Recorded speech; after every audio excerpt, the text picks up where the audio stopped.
우리가 고린도전서 15장 말씀 부활장으로 이미 알려져 있는 그런 말씀입니다. 유튜브를 보다 보니까 이 부활에 대해서도 참 사람들 제목이 가지가지 여러 가지입니다. 어떤 사람들은 이런 제목을 걸었어요. 지금도 부활을 믿어요? 저도 여러분들한테 질문하고 싶습니다. 여러분들 지금 이 시대에도 부활을 믿습니까? 우린 믿어야 됩니다. 시대가 아무리 흐르고 아무리 시대가 나름 이성화되어 가고 지식화되어 가고 아무리 나름 자기들이 최고의 시대에 고급화된 이성을 가지고 살아가는 시대라고 할지라도 우린 예수 그리스도의 이 부활에 대한 신앙, 이건 주님 오시는 날까지, 우리를 부르시는 그날까지 우린 이 신앙 가지고 살아야 됩니다. 저는 오늘 이 부활에 대해서 성경 구약에서 신약에 이르기까지, 계시록까지 전체의 부활과 연관되어져 있는 그 말씀을 한 주 내내 연구하고 하나님 앞에 묵상하고 이렇게 하면서 오늘은 예수 부활에 대한, 부활 예수에 대한 것만 성분을 쏙 뽑았어요. 정말 이 부활에 대한 설교를 하려고 해도 한 시간 내에 어떻게 부활에 대한 설교를 다 할 수 있습니까?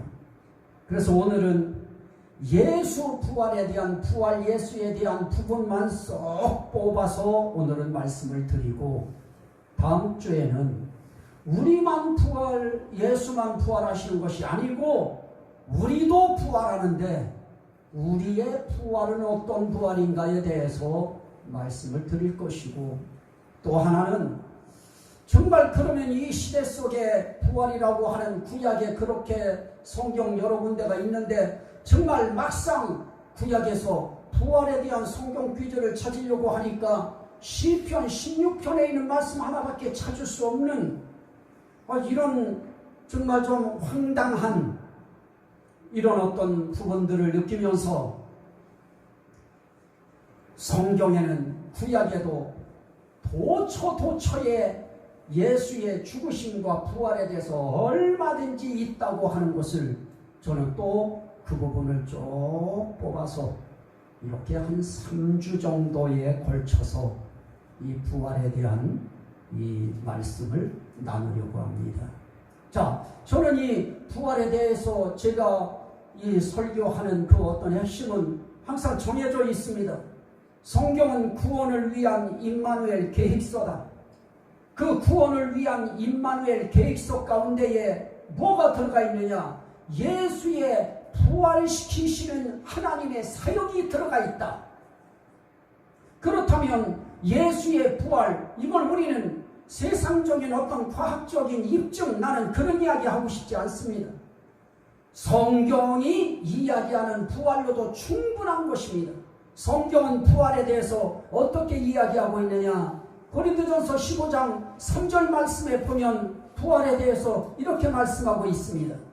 내가 받은 것을 먼저 너희에게 전하였노니 이는 성경대로 그리스도께서 우리 죄를 위하여 죽으시고 장사 지낸 바 되셨다가 성경대로 사흘 만에 다시 살아나사 게바에게 보이시고 12 제자에게와 그 후에 500여 형제에게 일시에 보이셨나니, 그런 말씀이 기록됩니다.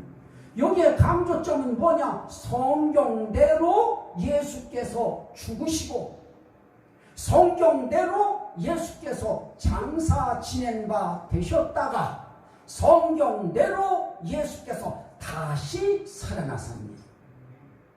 이걸 성경적 부활이라고 합니다. 성경대로 분명히 예수님이 죽으셨어요. 성경대로 예수님이 분명히 무덤에 장사되셨어요.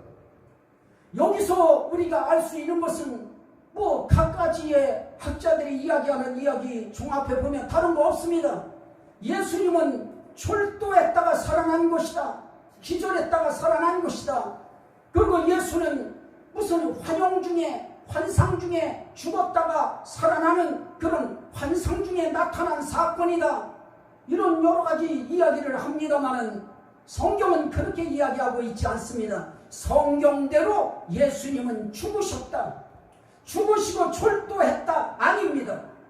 장사 지낸 바 되었습니다. 무덤 속에까지 들어가셨습니다. 완전히 죽으셨다는 이야기입니다. 완전히 죽으시고 그리고 하나님의 능력으로 다시 살아나시는 것입니다. 여기에 강조점이 뭡니까? 성경대로입니다. 성경대로 예수님은 죽으시는 것만 그렇게 하고 부활만 그럴까요? 아닙니다. 예수님은 성경대로 예수님은 이 땅에 오셔서 탄생하셨고, 예수님은 성경대로 이 땅에 오셔서 고난을 갖가지 당하셨고, 예수님은 성경대로 이 땅에 오셔서 죽으셨고, 예수님은 성경대로 이 땅에 오셔서 부활하셨고, 예수님은 성경대로 이 땅에 오셔서 승천하셨고, 예수님은 성경대로 재림하실 것이고, 예수님은 성경대로 그리스도의 나라, 예수의 나라로 우리를 이끌어 들이실 것입니다. 성경대로가 중요합니다. 오늘 이 세상의 모든 이루어져가는 일들도 마찬가지입니다. 성경대로 이루어져가고 있는 것입니다. 우리는 거부하고 싶고, 우리는 반항하고 싶고, 우리는 그럴지라도 성경대로 마지막이 가까워오고 마지막 때가 되어질수록 우리가 상상할 수 없는 충격적인 일들이 나타나기 시작할 것입니다. 하나님은 성경대로 예수 그리스도를 사흘 만에 다시 살아나게 하신 것, 이걸 부활이라고 이야기합니다. 베드로 사도를 통해서 성령은 이렇게 감동하셨습니다. 베드로 사도의 가슴 속에 성령께서 감동시키셔서 부활이 뭔가를 말씀하실 때 베드로전서 3장 18절 말씀에 보면 육체로는 죽임을 당하고, 이게 중요합니다. 예수의 부활이 뭐냐? 예수의 육체로는 죽임을 당하시고 영으로는 살리심을 받으셨으니 그럽니다. 예수의 부활의 의미가 여기 있습니다. 육체로는 죽으셨지만 영으로는 살리심을 받으신 것, 이걸 예수의 부활이라고 이야기하는 것입니다. 우리도 똑같이 우리 육체로는 죽임을 앞으로 당할 것입니다. 그러나 우리 예수님이 부활하신 것처럼 영으로는 우리도 살리심을 받을 수 있는 그런 날이 우리에게도 오게 되어지는 것입니다. 그래서 성경대로 사흘 만에 예수 그리스도께서 살아나셨는데, 어떻게 살아나셨느냐? 육체대로는 죽으셨지만은 육체는 죽어요. 그러나 영으로는 살리심을 받으신 것, 이걸 성경적으로 예수 부활의 의미라고 이야기합니다. 그런데 예수 부활에 아주 중요한 특징이 있습니다. 그게 중요해요.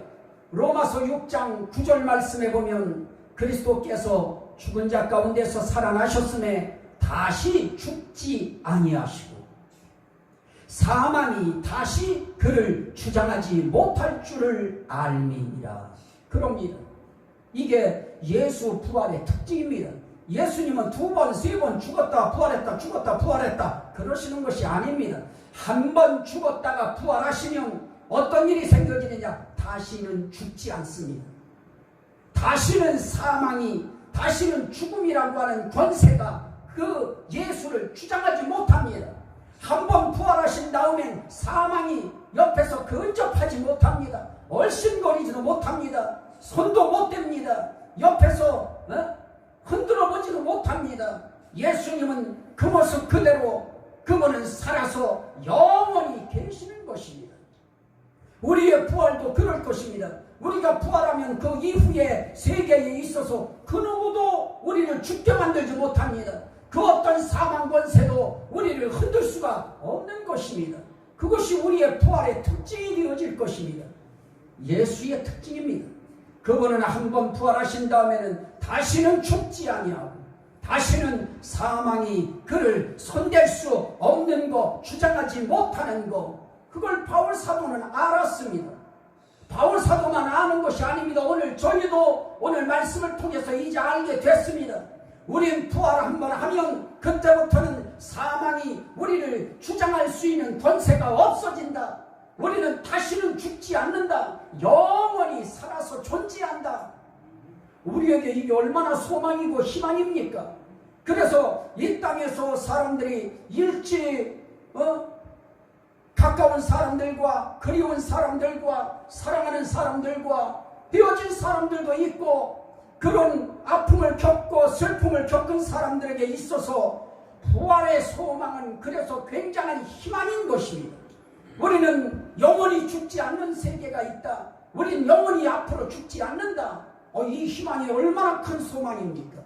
그 소망을 부활의 소망이라고 이야기합니다. 그래서 그 소망은 죽은 소망이 아닙니다. 살아있는 소망입니다. 그래서 산 소망이라고 이야기합니다. 또 하나 예수의 부활에는 무엇이 있느냐? 사망이 그를 주장하지 못할 뿐만 아니라 예수님은 우리와는 다른 분입니다. 예수님은 생명에 대한 자율성이 있습니다. 조금 표현이 국문학적으로 맞으려나는 제가 잘 모르겠습니다. 그런데 예수님은 요한복음 10장 17, 18절에 보면 이런 말씀을 합니다. 내가 목숨을 버리는 것은 그것을 내가 얻기 위함이니 이를 내게서 빼앗는 자가 있는 것이 아니라 내가 스스로 버리노라. 그 다음 말씀이 중요합니다. 나는 버릴 권세도 있고, 뭐를 버려요? 자기 생명을 버릴 권세도 있고 다시 얻을 권세도 있으니. 자, 예수님은 우리와 남다른 것이 있어요. 우리는 우리에게 주어져 있는 우리 생명이라고 하는 목숨을 우리 마음대로 버리거나 우리 마음대로 다시 주워 담거나 이럴 수 있는 권세가 이 세상 그 누구도 없습니다. 그 권세는 누구만 갖고 계시냐? 그건 계명으로 하나님이 예수님에게 주신 것입니다. 이건 내 아버지께 계명을 받았노라 말씀합니다. 예수님만 자기 생명의 목숨을 버릴 수 있는 권세도 있고 그 목숨을 다시 얻을 권세도 예수님은 있으신 분이신 것입니다. 그래서 그분은 생명에 대해서 버려도 얻어요. 그래서 중요한 것은 무엇입니까? 생명을 얻으신 그분이 계시기에 우리도 이 생명 다시 얻는 날이 옵니다. 새 생명 얻는 날이 와요. 주님이 얻으셨기 때문에 그 권세를 가지시고 우리를 다시 생명을 주시는 날이 옵니다. 첫 아담은 생명이 되어 산용이라고 했지만 둘째 아담은 살려주는 영이 되었나니 그럽니다. 둘째 아담 예수는 살려주는 영이에요. 우리의 생명, 죽은 생명을 살려주는 영, 그분이 우리 위해서 그분이 모든 걸 다 하셔요. 자, 그런데 이 부활 예수에게 있어서 우리는 먼데 가서 예수의 부활이 진짜냐 가짜냐 그거 우리가 이야기할 거 없어요. 사실은 신학자들도 딴 데 가서 이야기할 거 없어요. 제가 신학교에서 강의한다고 하면 나는 이 이름 하나 가지고 해도 부활에 대해서 얘기할 수 있을 것 같아요. 예수의 이름 속에 뭐가 있느냐? 그분의 사역성이 있어요. 그분의 해야 될 일이 뭔가가 있어요. 요한복음 11장 25절 26절 말씀에 주님이 말씀합니다. 나는 부활이요 생명이니 그럽니다. 주님은 난 부활이다 그래요. 주님은 자기 소개할 때부터 이미 난 부활이다, 난 생명이다. 그래서 예수의 별명 가운데 아주 생명 있는 별명이 뭐냐? 부활이에요. 예수님을 부활 그러면 예수님은 알아요. 생명 그러면 예수님은 알아들어요. 나는 부활이요 생명이니 나를 믿는 자는 죽어도 살겠고 무릇 살아서 나를 믿는 자는 영원히 죽지 아니하리니 이것을 네가 믿느냐? 이건 예수님께서 수천 년 전에 마르다에게 나는 생명이요 부활이니 나를 믿는 자는 영원히 죽지 않는다. 살아서 나를 믿는 자 영원히 안 죽는다. 이거 네가 믿느냐? 오늘 우리가 이 부활주일에 우리가 직면하여 오늘 우리가 주님 앞에서 이 말씀 앞에 우리가 화답해야 될 것입니다. 우리가 주님 앞에서 정말 네가 나를 믿느냐? 믿습니다. 어떤 나를 믿느냐라고 할 때 주님은 부활이신 것을 믿습니다. 주님은 생명이신 것을 믿습니다. 그걸 믿는 자들에게 우리 주님이 말씀합니다. 나를 믿는 자는 죽어도 살겠고 무릇 살아서 나를 믿는 자는 영원히 죽지 아니하리니 이것을 네가 믿느냐? 나를 믿는 자는 죽어도 살 것이다. 오늘 우리에게 이것처럼 희망적인 메시지가 어디 있습니까? 주님은 자기 자신이 자기의 별명 가운데 자기의 이름 가운데 자신이 자기를 소개할 때 나는 예수야 이렇게 소개하신 것이 아니고 마르다에게 말씀합니다. 나 부활이다.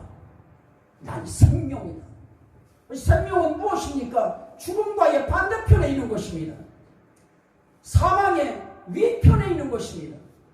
주님은 난 생명이다라고 이야기합니다. 생명이신 예수가 나사로 있는 무덤으로 찾아가십니다. 죽어서 나흘이나 되었습니다. 썩은 냄새가 나요. 그런데 주님은 나사로야 나오라 외칩니다. 그럴 때 나사로가 나와요. 이게 어떻게 가능할까요? 가능한 이유는 예수가 부활이시기 때문에 그렇습니다. 예수가 생명이시기 때문에 그렇습니다. 생명이신 예수는 어떤 생명이신가? 살려주는 영이면서 살려주는 생명이십니다. 살려주는 생명이 살리기 위해서 나오라고 말씀할 때 생명이 주어지는 것입니다. 오늘 예수 그리스도의 이 자기를 소개하는 자기의 신분, 자기의 별명 가운데에 예수님이 하실 일이 나와 있습니다. 그리고 예수님이 하신 그 말씀 가운데 이 부활에 대한 의미가 있어요. 죽어도 살겠고요. 죽어도 살아요. 죽은 사람도 살아나요. 이걸 주님이 말씀하면서 나는 부활이다. 나는 생명이다. 라고 주님이 말씀하심으로 오늘 우리 모두에게 희망을 던져주셨습니다. 예수 믿으면 우리도 죽어도 살겠구나. 예수 믿으면 우리도 부활하는구나. 예수가 생명이시기 때문에 생명이신 예수를 받아들이면 생명이 내 속에 들어오는 것이구나. 부활을 받아들이면 부활 되신 예수로 말미암아 나도 부활하는구나. 이 놀라운 우리 주님의 은혜가 이 부활주의를 맞이해서 우리의 가슴 속에 점이어 들어와야 돼요. 예수는 부활이고 예수는 부활의 생명체다. 그 생명이 내게 오는 것이고 그 부활이 내게 들어오는 것이다. 그건 뭘 통해 되느냐? 믿음을 통해 되어진다. 이분의 부활 속에는 이런 것도 있어요. 그 부활은 기네스성 부활이에요. 기네스북, 우리 그런 소리 많이 듣지요. 기네스북이라고 하는 것이 무엇입니까? 기네스라고 하는 것이 우주 만물과 우주 속에 일어나는 모든 현상들, 사건들 가운데 가장 최고의 것, 가장 귀한 것, 가장 아름다운 것, 쉽게 말하면 가장 이쁜 것, 가장 큰 것, 가장 맛있는 것, 가장 힘있는 것, 이런 아주 신비로운 최고의 것을 기록해서 1년에 한 번씩 펴내는 책을 기네스북이라고 이야기하고, 기네스라고 하는 것은 최고의 기록이에요. 자, 그러면 우리 예수님을 저는 부활 예수에 대해서 그분은 그 부활은 기네스성이다 제가 이야기하는 이유가 있습니다. 그건 뭐냐면 고린도전서 15장 20절 말씀에 그런 말씀이 있습니다. 그러나 이제 그리스도께서 죽은 자 가운데서 다시 살아나사 잠자는 자들의 첫 열매가 되셨도다. 죽은 자 가운데서 살아나셔서 부활한 이 부활의 첫 열매는 이 세상 그 누구도 가질 수 없습니다. 이건 예수님의 몫이고 예수님의 것이고 예수님만의 유일한 첫 열매 되실 수 있음이시기 때문에 우리는 예수의 이 첫 열매는 이거는 우주 역사상에 단 하나로 기록될 수밖에 없는 사건 기록일 수 있는 것입니다. 그래서 예수님은 잠자들 가운데 죽은 자들 가운데 첫 열매로 살아나셨다. 부활의 첫 열매인 것입니다. 계시록 1장 5절에 말씀합니다. 또 충성된 증인으로 죽은 자들 가운데서 먼저 나신 것을 첫 열매라고 이야기해요. 먼저 나시고 땅의 임금들의 머리가 되신 예수 그리스도로 말미암아 그럽니다. 예수 그리스도는 기네스에 오를 수밖에 없는 것이 땅의 모든 임금들의 머리예요.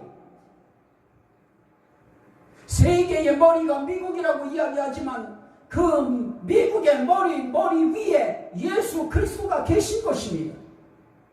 이거는 기록적인 거예요. 최고의 기록이에요. 그러고도 그 머리를 가질 수가 없습니다. 예수님만, 부활하신 예수님만 가질 수 있는 머리성입니다. 또 하나의 말씀이 있습니다. 골로새서 1장 18절 말씀에 보면 그는 몸인 교회의 머리시라. 그가 근본이시요 죽은 자들 가운데서 먼저 나신 이시니 라고 말씀합니다. 예수님은 모든 왕들의 모든 대통령의 머리가 되실 뿐만 아니라 그분의 또 최고의 기록적인 기네스성 기록은 무엇일까요? 그분은 교회의 머리가 되시는 것입니다. 우린 교회의 머리, 우리 한 사람 한 사람이 교회라고 제가 말씀드렸는데 교회 우리는 머리 없어요. 아무리 능력을 많이 받았어도 아무리 앞에서 막 요즘에 뭐 별별 일들 많아요. 막 그냥 치마가지고 휘끄려면 막 넘어져요. 무슨 태풍에 무슨 능력이래나. 여러분 아무리 그런 위력을 가지고 있고 죽은 자를 살려내는 능력이 있어도 교회의 머리는 예수 그리스도 한 분이십니다. 그분만 교회의 머리가 되실 수 있습니다. 이게 예수님 부활 예수의 기네스성입니다. 또 하나 예수의 기네스성은 무엇일까요? 고린도전서 15장 21절에 사망이 한 사람으로 말미암았으니 죽은 자의 부활도 한 사람으로 말미암는도다. 부활, 죽음은 아담으로 인하여 다 죽을 수 있어요. 그러나 부활은 그 누구도 부활하는 어떤 매체가 될 수 없어요. 그 어떤 근거가 될 수 없어요. 부활도 한 사람 예수로 말미암는도다. 예수를 통해서만, 예수로 말미암아서만, 예수에 의해서만 우리는 부활할 수 있게 되어지는 것입니다. 그래서 부활도 출발점이 기준점이 누구냐? 예수다. 이건 기네스성입니다. 이건 누구도 흉내낼 수 없는 일입니다. 이건 누구도 자기도 한번 해보겠다고 할 수 없는 일입니다. 모방해서도 안 되고 모방할 수도 없는 일인 것입니다. 그분이 우리를 부활시키기 위해서 그분이 돌아가시는데요.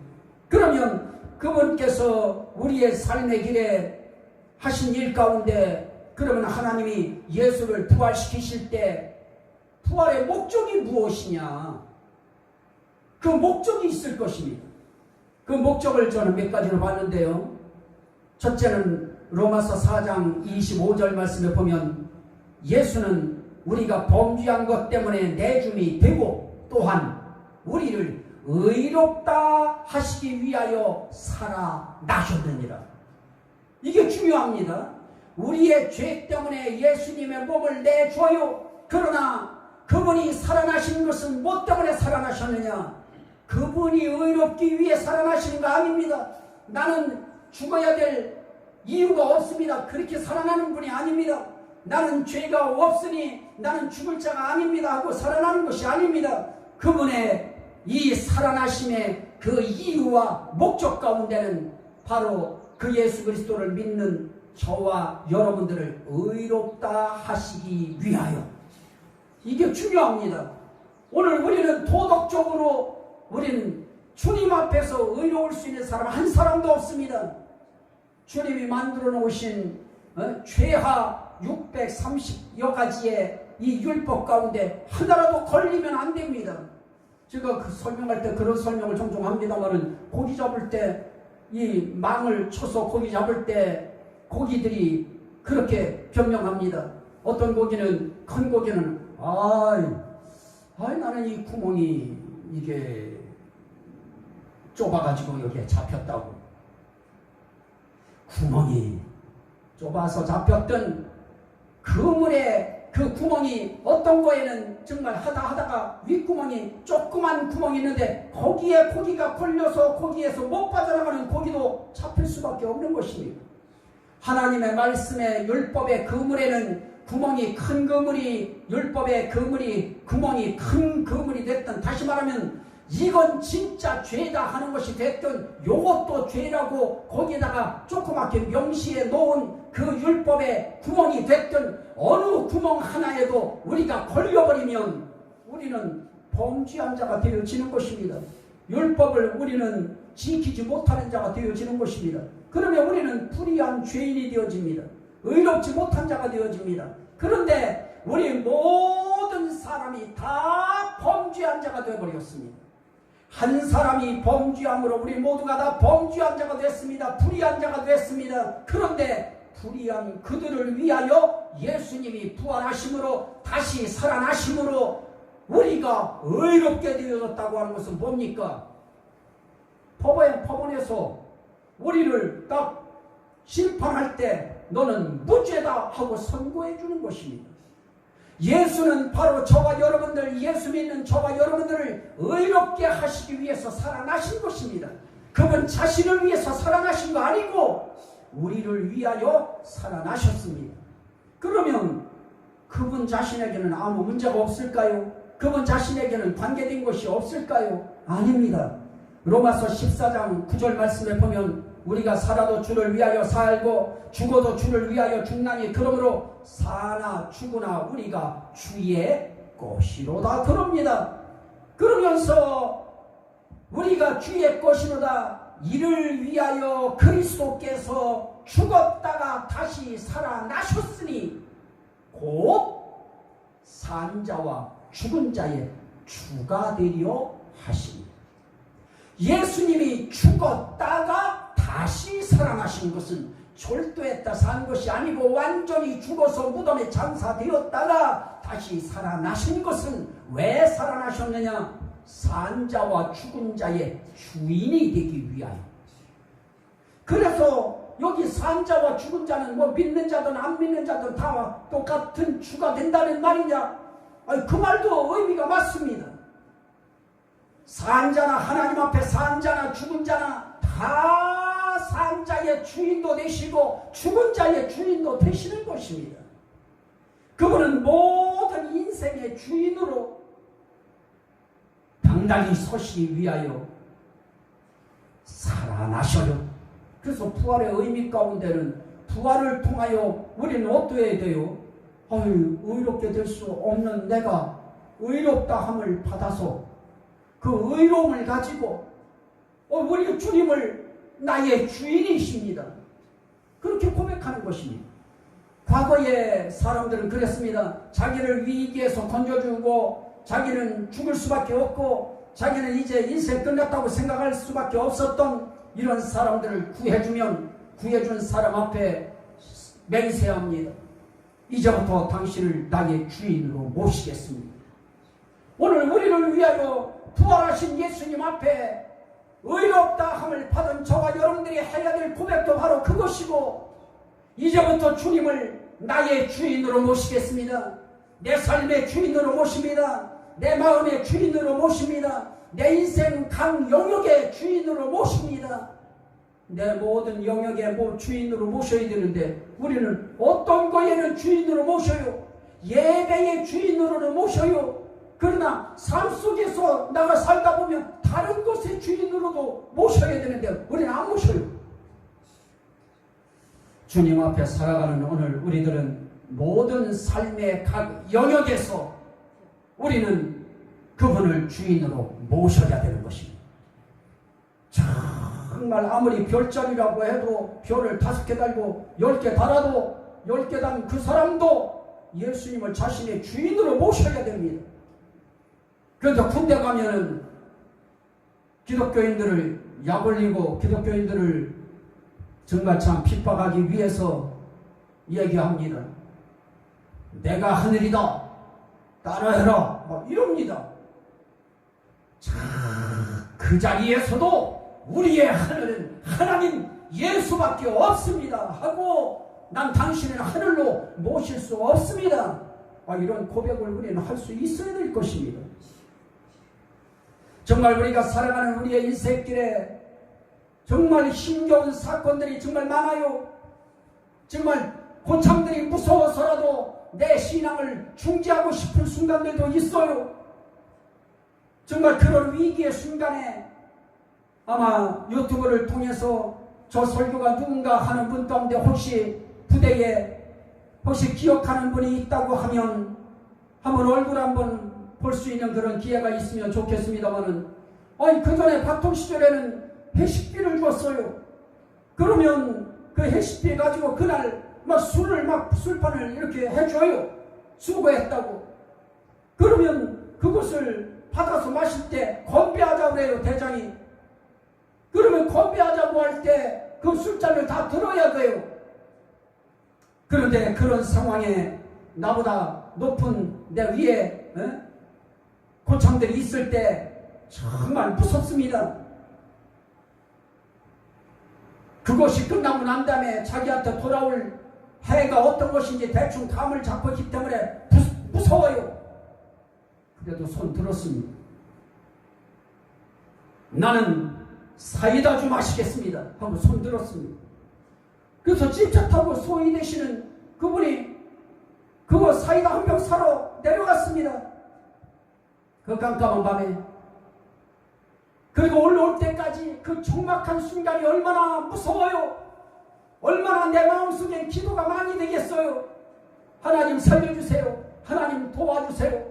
그 사람이 올라올 때까지 정적감에 휩싸여 있는 그곳에서 아무 소리도 없이 숨도 못 쉬고 모두가 조용히 있었어요. 한번 상상해 보세요. 올라와서 비로소 나한테 콜란지 뭔지 한 잔 부어줬을 때 그때 비로소 대장이 건배하자 그랬어요. 그리고 난 다음에 나는 죽을 줄 알았는데 하나님은 죽이지 않았어요.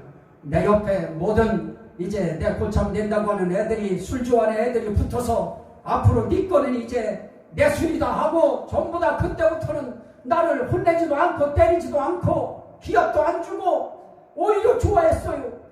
그리고 나서 담배 나오면 담배 지져들 거라고 다 좋아했어요.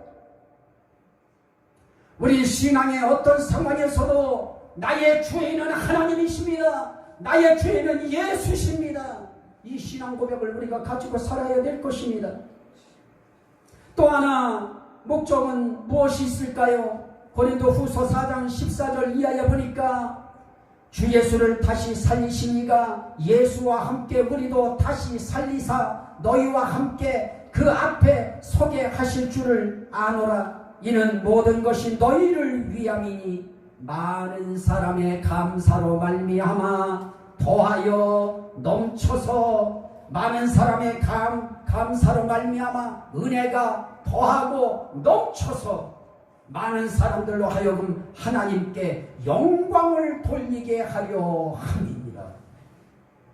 자, 우리 위한 부활 맞아요. 그런데 예수를 부활시키신 목적 가운데 하나는 뭘까요? 그걸 통해서 의롭게 된 사람들이 어떻게 할까요? 은혜를 받아요. 은혜를 깨달아요. 이게 하나님이 주신 은혜구나. 이게 하나님의 사랑이었구나. 하나님 때문에 나는 살았다. 예수 때문에 나는 살았다. 그걸 은혜로 깨달아요. 깨닫고 난 다음에 그 은혜에 벅찬 감사함이 올라와요.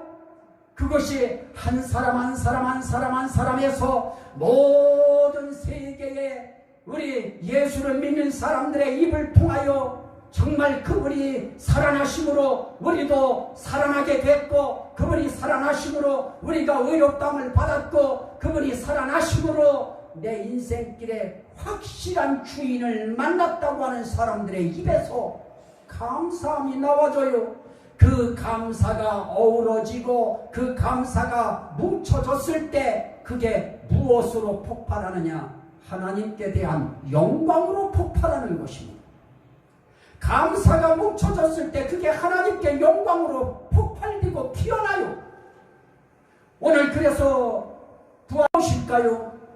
우리의 심령 속에 전도사님 찬양 인도하시면서 말씀했습니다마는 옛날은 정말 늘 울어도 눈물로써 못 갚을 줄 알아 몸 밖에 드릴 것 없어 이 몸 드립니다. 울었어요. 눈물이 났어요. 그런데 너무 각박한 시대 속에 너무 시달렸어요. 너무 상처를 받고 너무 마음들이 다져졌어요. 정말 우리 주님의 은혜에 감사하는 마음이 일어나야 되고, 예수 다시 사셨네. 나는 여기에 꾸미는 거 참 싫어합니다. 하려면 정말 막 그냥 정말 주님이 부활하신 것처럼 하든가 참 싫어요. 그러나 저 글귀 하나에서 예수 다시 사셨네, 저 예수 사셨다고 하는 것이 중요한 것이 아니고, 그것 때문에 내가 의롭게 되어졌고, 그것 때문에 내 삶 속에 내가 다시 살 수 있게 됐고, 그것 때문에 내 인생의 주인이 다시 모셔질 수 있게 됐고, 그것 때문에 내가 감사해야 될 대상이 누구인가, 영광 돌려야 될 대상이 누구인가를 발견했다고 하는 거, 이게 부활주일 예배를 통해서, 기념 예배를 통해서 우리가 깨달아야 될 일일 것입니다. 우리 하나님은 예수를 부활시키신 목적이 있습니다. 산자와 죽은 자의 주가 되시려, 또 영광을 받으시려, 그러기 위해서는 그들을 다시 살리셔야 되고 그들을 의롭게 만드셔야 되는데, 예수의 부활하심을 믿는 사람들, 그 사람들은 죽어도 살리니 살아서 믿는 자들은 영원히 죽지 않는다. 그렇습니다. 영원히 우리로 하여금 부활할 수 있도록 예수의 부활은 출발점이 되어지고 기초점이 되어지고 기준점이 되어지고 시작점이 되어진 겁니다.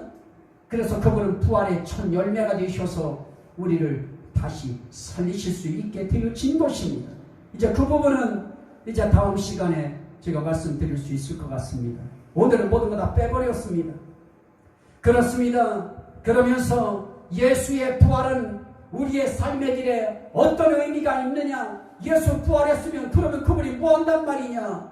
지금 너무나 이 땅에 오셔서 힘드셨으니까 하나님 나라의 천국에 가셔서 지금은 흥청망청 쉬고 계시냐? 그렇지 않습니다.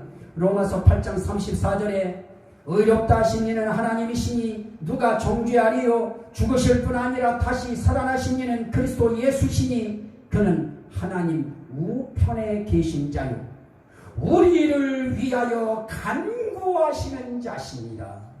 여기 간구가 중요해요. 간구의 중보성에, 기도의 중보성에, 예수의 부활 속엔 우리를 위하여 중보 기도하시는 거예요. 지금 우리를 위하여 간절히 구하고 계셔요. 이 나라 민족을 위하여 간구하시고, 우리 성도들 한 사람은 한 사람을 위하여 간구하시고, 뭘 위하여 간구하실까요? 나는 네 인생 모든 면의 주인이다. 그거 깨닫게 하시기 위해서 간구하시고요.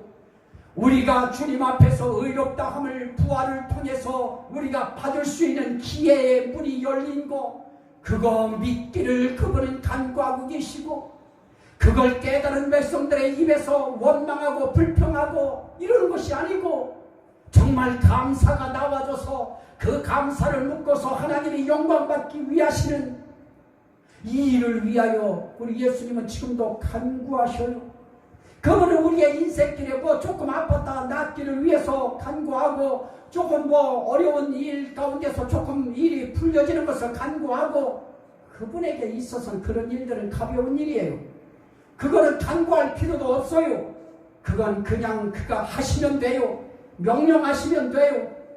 그러나 그분이 하시는 것은 다른 것이 아닙니다. 우리의 구원을 위하여 간구하셔요. 그 구원은 끝날까지 그 구원이 필요해요. 그래서 그분은 그 간구하신 가운데 뭘 간구하실까요? 내가 세상에 강림할 때에, 내가 세상에 다시 내려갈 때에, 내가 세상에 다시 재림할 때에 사랑하는 저 백성들이 영과 혼과 육이 흠없이 보존되기를 원합니다. 그 기도하시는 거예요. 그러면 부활 가운데 오늘 우리에게 있어서, 예수에게 있어서 그 휘날리라고 하는 그 정점은 무엇일까요? 예수의 재림성입니다. 예수의 강림성입니다. 데살로니가 후서 1장 7절 말씀을 보니까 주 예수께서 자기의 능력의 천사들과 함께 하늘로부터 불꽃 가운데 나타나실 때에, 그럽니다. 그분이 불꽃 가운데 나타나시는 날이 있어요. 마태복음 26장 64절에 예수님이 직접 하신 말씀도 있습니다. 내가 너희에게 이르노니 이후에 인자가 권능의 우편에 앉아있는 것과 하늘 구름을 타고 오는 것을 너희가 보리라. 불꽃 가운데서 구름을 타고 오셔요. 이 구름 가지고도 뭔 천지인지 뭔 그런 데서는 이상한 소리들 하고 있어요. 정말 주님은요, 얼마든지 구름 타고도 오실 수 있어요. 사람들은 생각할 때 그래요. 구름에 타면 쑥 빠질 텐데, 이런 생각을 해요. 영이신 하나님, 부활체이신 예수는요, 구름 탔다고 해서 쑥 빠져서 떨어지지 않아요. 얼마든지 구름도 타고 오실 수 있고요, 불꽃 가운데도 오실 수 있어요. 구약에 김유자 같은 분은 어떠하셨어요? 불꽃 가운데에 바위에 지팡이로 딱, 지팡이에 바위에 대니까 바위에서 불이 탁 생겨나서 제물을 태워버려요. 그리고 그 사자들, 천사들이 올라갈 때 어떻게 올라가십니까? 그 올라갈 때 불꽃 가운데 휩싸여 올라가요. 이런 일들을 얼마든지 할 수 있어요. 왜냐? 그는 영이시기 때문에. 영체는 그럴 수 있어요. 그래서 예수님은 불꽃 중에, 불꽃 가운데 구름 타고 오신다. 나는 액면 그대로 믿어요. 왜냐하면 그분은 영체이기 때문에 얼마든지 구름을 타도 쑥 안 빠져요. 우리는 구름 타면 쑥 떨어져서 몸이 만신창이가 되지요. 인간적인 쪼그란 지혜 가지고 판단하면 안 돼요. 예수의 부활체는 음식도 먹을 수 있었어요. 영은 살과 뼈가 없을 때 나는 있느니라 그러면서 부활체이신 예수님은 살과 뼈가 있는 부활의 몸체로도 나타나셨어요. 오늘 우리가 살아가면서 예수님은 이렇게 부활하셔서 우리의 삶의 길에 역사하시는데, 이렇게 예수를 부활시키신 데에는 하나님의 능력이 역사하셨어요. 에베소서 1장 20절에 보니까 그의 능력이 그리스도 안에서 역사하사 죽은 자들 가운데서 다시 살리시고 하늘에서 자기 오른편에 앉히사 그래요. 자, 그러면 우리는 예수를 부활시키신 그분이 우리도 부활시키실 것인데, 우리 그분의 위력이 어떤 것인가는 알아야 될 것입니다. 디모데전서 6장 15절 16절에 보니까 기약이 이르면 하나님이 그의 나타나심을 보이시리니 하나님은 복되시고 유일하신 주권자이시며 만왕의 왕이시며 만주의 주시요 오직 그에게만 죽지 아니함이 있고 가까이 가지 못할 빛에 거하시고 어떤 사람도 보지 못하였고 또 볼 수 없는 이시니 그에게 존귀와 영원한 권능을 돌릴지어다. 그분만 안 죽어. 그분만 영원히 사셔. 그분만 빛 가운데 빛으로 계시오. 그분만 우리가 볼 수 없어요. 그분은 볼 수 없어요. 볼 수 없는 중에 나타나시기도 하시고, 우리가 볼 수 없는 중에 역사하시는 그분은 유일하신 주권자이시면서 만왕의 왕이시면서 만주의 주로서 그 힘의 능력으로 우리를 앞으로 부활시키실 것입니다. 그분이 예수를 부활시키셨습니다. 예수를 부활시키셨으니 우리도 부활시키실 것입니다.